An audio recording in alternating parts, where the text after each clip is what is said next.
Well, tonight, friends are mourning the death of a St. Paul artist killed in a shooting in broad daylight outside her home. Now, police say that the shooter randomly targeted this woman while she was working on a mural. Fox 9's Mike Manzoni is live in St. Paul for us tonight. And Mike, we're hearing from the suspect's family.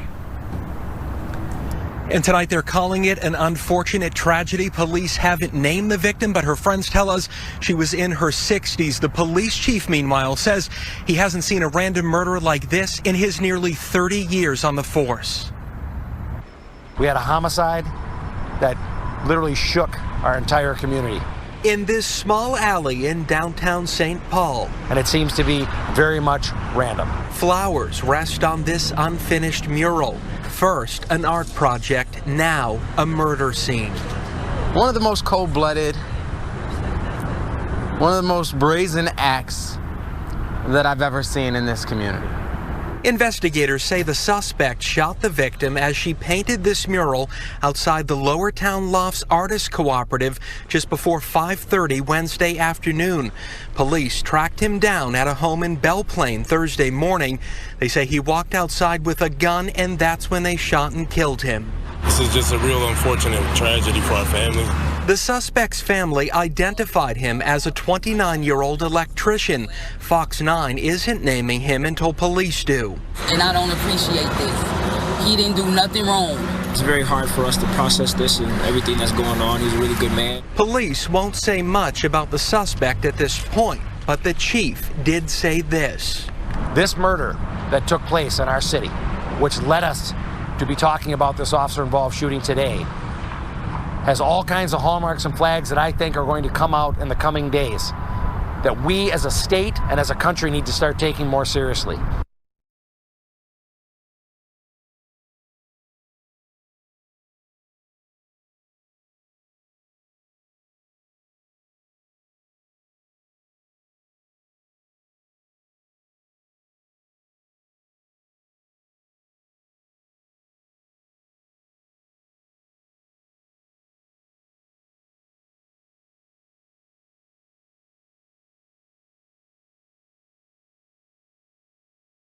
Of an artist. Newly released court documents say that the accused gunman was likely to harm himself or others.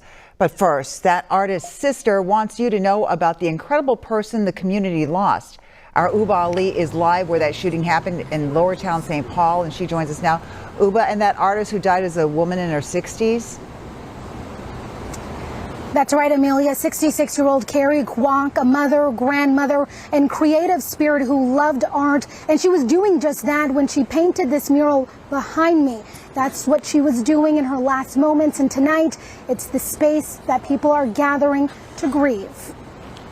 That's me. That's Carrie.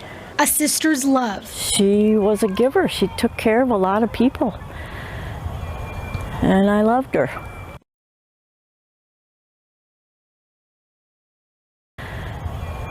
And I loved her.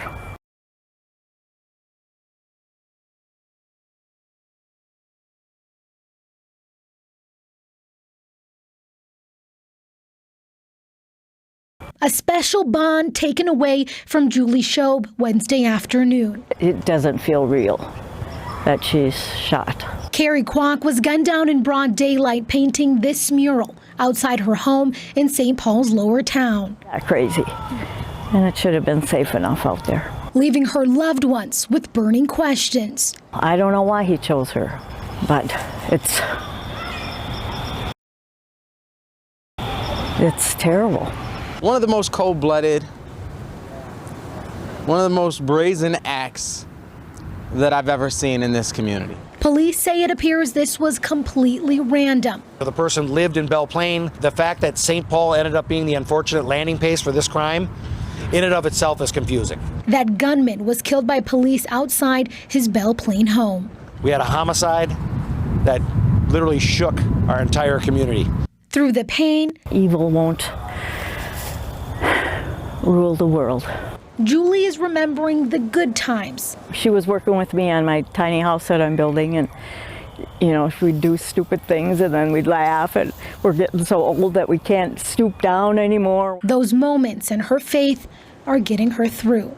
She loved Jesus, so I'm at peace that she's with Jesus now.